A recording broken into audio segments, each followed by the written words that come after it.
Evangelho de Lucas, capítulo 7. Tendo terminado de dizer tudo isso ao povo, Jesus entrou em Cafarnaum.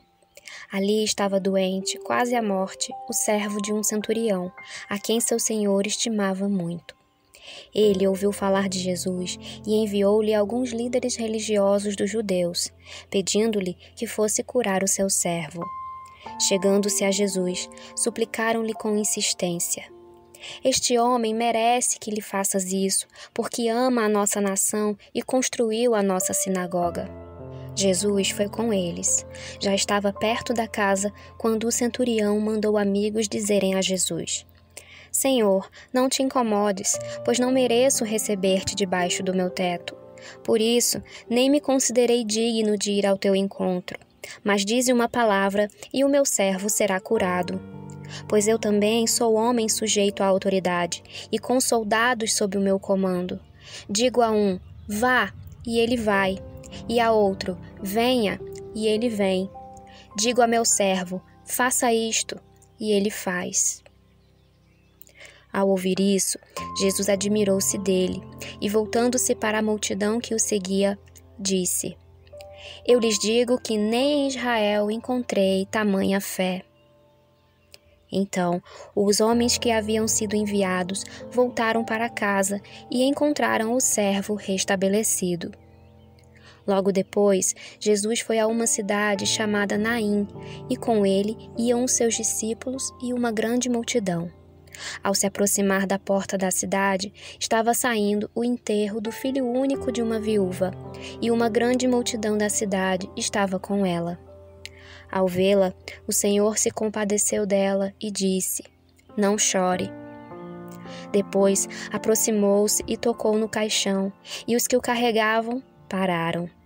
Jesus disse: "Jovem, eu lhe digo, levante-se." Ele se levantou, sentou-se e começou a conversar, e Jesus o entregou à sua mãe. Todos ficaram cheios de temor e louvavam a Deus. "Um grande profeta se levantou entre nós", diziam eles. "Deus interveio em favor do seu povo." Essas notícias sobre Jesus espalharam-se por toda a Judéia e regiões circunvizinhas. Os discípulos de João contaram-lhe todas essas coisas. Chamando 2 deles, enviou-os ao Senhor para perguntarem: "És tu aquele que haveria de vir, ou devemos esperar algum outro?" Dirigindo-se a Jesus, aqueles homens disseram: "João Batista nos enviou para te perguntarmos: és tu aquele que haveria de vir, ou devemos esperar algum outro?" Naquele momento, Jesus curou muitos que tinham males, doenças graves e espíritos malignos, e concedeu visão a muitos que eram cegos. Então, ele respondeu aos mensageiros: "Voltem e anunciem a João o que vocês viram e ouviram. Os cegos veem, os aleijados andam, os leprosos são purificados, os surdos ouvem, os mortos são ressuscitados e as boas novas são pregadas aos pobres.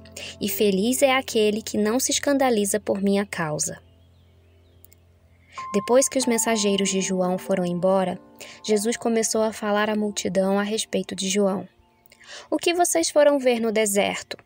Um caniço agitado pelo vento? Ou o que foram ver? Um homem vestido de roupas finas? Ora, os que vestem roupas esplêndidas e se entregam ao luxo estão nos palácios. Afinal, o que foram ver? Um profeta? Sim, eu lhes digo, e mais que profeta. Este é aquele a respeito de quem está escrito: enviarei o meu mensageiro à tua frente, ele preparará o teu caminho diante de ti. Eu lhes digo que entre os que nasceram de mulher não há ninguém maior do que João. Todavia, o menor no reino de Deus é maior do que ele." Todo o povo, até os publicanos, ouvindo as palavras de Jesus, reconheceram que o caminho de Deus era justo, sendo batizados por João. Mas os fariseus e os peritos na lei rejeitaram o propósito de Deus para eles, não sendo batizados por João. "A que posso, pois, comparar os homens desta geração?" prosseguiu Jesus. "Com que se parecem? São como crianças que ficam sentadas na praça e gritam umas às outras. Nós lhes tocamos flauta, mas vocês não dançaram. Cantamos um lamento, mas vocês não choraram. Pois veio João Batista, que jejua e não bebe vinho, e vocês dizem, ele tem demônio. Veio o Filho do Homem, comendo e bebendo, e vocês dizem, aí está um comilão e beberrão, amigo de publicanos e pecadores.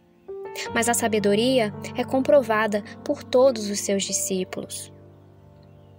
Convidado por um dos fariseus para jantar, Jesus foi à casa dele e reclinou-se à mesa. Ao saber que Jesus estava comendo na casa do fariseu, certa mulher daquela cidade, uma pecadora, trouxe um frasco de alabastro com perfume e se colocou atrás de Jesus, a seus pés. Chorando, começou a molhar-lhe os pés com as suas lágrimas. Depois os enxugou com seus cabelos, beijou-os e os ungiu com o perfume. Ao ver isso, o fariseu que havia convidado disse a si mesmo: se este homem fosse profeta, saberia quem nele está tocando e que tipo de mulher ela é, uma pecadora. Respondeu-lhe Jesus: Simão, tenho algo a lhe dizer. Dize, mestre, disse ele. 2 homens deviam a certo credor.